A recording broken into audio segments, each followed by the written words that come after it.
First of all, I'd like to thank those involved in running this super event. Some excellent and thought-provoking sessions yesterday covering a broad range of topics and lots of really good sectoral expertise.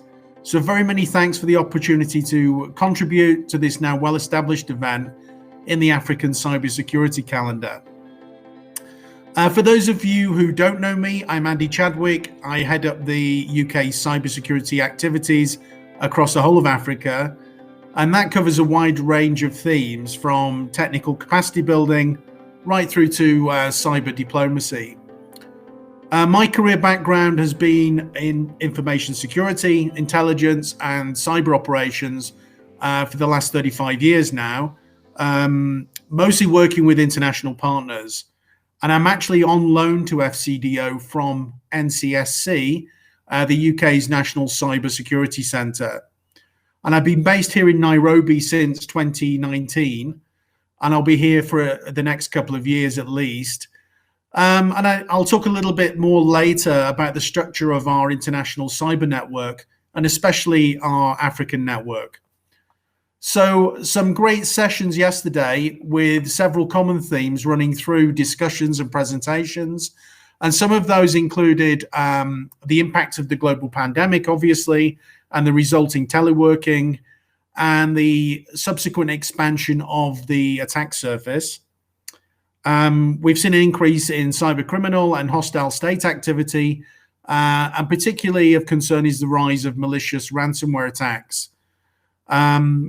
Also, a theme was the benefits of sharing best practice, expertise, and knowledge. The skill shortage was highlighted, and associated recruitment and retention issues, and including the cost of certifications and maintaining those accredited skills. But one of the most prominent themes highlighted was the importance of it and coordination and collaboration efforts in Africa. And key to this for many with the new AU GFCE collaboration. So I'm very much looking forward to Dr. Martin Kiyabi's session later today. So why do we have a UK international cyber network, and what do we do? As highlighted in the recently published integrated review, the UK's vision is to be a leading, responsible cyber power, working with partners to shape cyberspace according to our values. And our aim is to create a cyberspace that is free, open, peaceful, and secure, and which benefits all countries and all people. Work on this has already begun, starting with the announcement by the Foreign Secretary of £22 million of new investment for this financial year to build cybersecurity resilience globally in developing countries, and particularly Africa and the Indo-Pacific region. So the important points to note from this are the UK will be working with partners internationally for our mutual benefit, and doing this in order to shape a free cyberspace and build cyber security resilience with those partners. And the work of our network falls into two broad categories. So cyber diplomacy or digital diplomacy and cybersecurity capacity building. I should point out that we were originally set up as a purely cyber network, but our remit is increasingly expanding to broader digital, data, and tech themes, such as telecoms diversification, end-to-end encryption, AI, IoT, data flows, etc., just to name a few. And the cyber diplomacy work really underpins the vision of promoting free cyberspace, as opposed to some of the more perhaps authoritarian approaches by other nations, which will challenge online freedoms and potentially lead to segmentation of the internet. So examples of this work are the engagement around internet governance at the UN First Committee and the future of cybercrime treaties at the UN Third Committee, but also discussions around standards, such as the proposal for a new internet protocol by the Chinese at the ITU. And this kind of goes against the existing multi-stakeholder approach conducted at the IETF, the Internet Engineering Task Force, and is really just another avenue to perhaps shape governance and control at a UN body.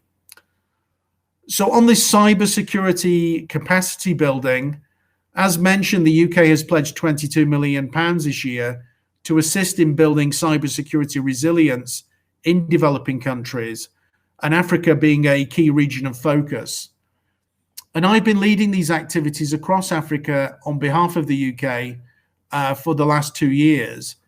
And to support this work, we have expanded our dedicated network of cyber officers globally. And in Africa, we now have 4 full-time regional leads. So I head up the network. I'm based here in Nairobi, Kenya. In Pretoria, we have Victoria White, who is our cyber lead, who covers the Southern African region. And I've recently recruited 2 new officers who will take up post in Nigeria and Ethiopia later this year. The role in Abuja will be the West Africa cyber lead, and the other one being our Africa Union cyber lead, who will be based full-time in Addis Ababa. The UK's Digital Access Programme, or DAP, runs across 5 countries globally, India and Brazil, but more importantly for us, in the 3 priority countries of Kenya, Nigeria, and South Africa. And the DAP has 3 main pillars.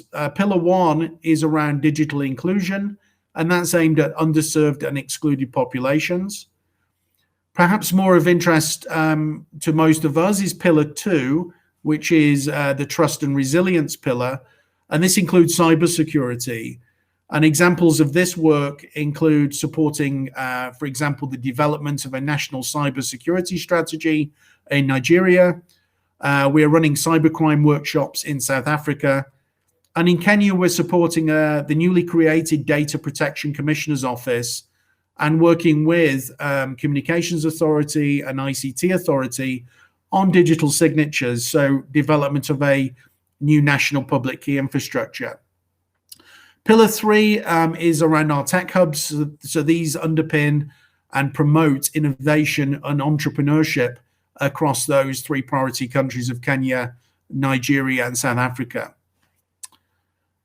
In terms of supporting the cybersecurity resilience of critical national infrastructure, we have a program implemented by UK Home Office colleagues, and this addresses joint national cyber risk assessments across mainly African Commonwealth nations. This has been expanded this financial year to an integrated offer, including broader support on themes such as development of national cybersecurity strategies. And we're also reaching outside of our traditional Commonwealth footprint, for example, running an integrated program with Morocco this year. We support and collaborate closely with the Oxford GCSCC, so the Global Cybersecurity Capacity Centre, and the C3SA, the Cyber Capacity Centre for Southern Africa, based in Cape Town. In addition, the UK sponsors and supports a broad variety of other projects and programs, and I'll briefly touch on some of these projects. So we have the Commonwealth CSIRT project, which is jointly sponsored by the UK and Singapore, and we're working closely with CSIRT and national CERT partners across the continent. We've run a strategic cyber communications program, and that was led by our government communications service team, which is part of the UK Cabinet Office. The Commonwealth Secretariat are running a rule of law program that we support, and this is looking at training judiciary and working to upskill law enforcement agencies and entities across the region. And also the Interpol Cybercrime Project, in Africa, which has recently been established.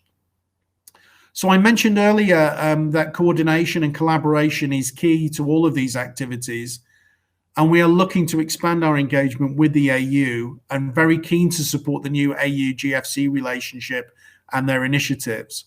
And we are currently creating a Pan-African capacity building coordination committee as part of this. I think it's very important that we coordinate and deconflict and collaborate regionally, so we get the best value and play to our strengths. In addition, we collaborate with many other international bodies and partners. For example, the EU Cyber for Dev program, German GIZ, and other like-minded partners, including CREST, Gates Foundation, World Bank, and many others. So finally, I'd like to highlight a couple of other programs which develop cybersecurity skills and development. We are running the African Cyber Fellowship, and that has run since 2018 and been very successful across a large number of African Commonwealth countries. The Women in Cyber program runs across several African nations, and under the UK's Chevening program, we have now some dedicated cybersecurity scholarships, for study in the UK. So I'll pause there and see if there are any questions. But before I do that, I'd really like to stress the value of events such as this in bringing together the cybersecurity community to exchange ideas, share best practice, and encourage cooperation and collaboration in that international cybersecurity space. So thanks again to the organisers of the Africa Cyber Defence Forum for the hard work in putting the event together, and many thanks for inviting me to speak. So we'll open up to questions. If there aren't any now, please feel free to contact me directly. You will be able to find me on LinkedIn or Twitter, and my handle is Andy Chadwick UK. So that's all from me. As I say, happy to field any questions.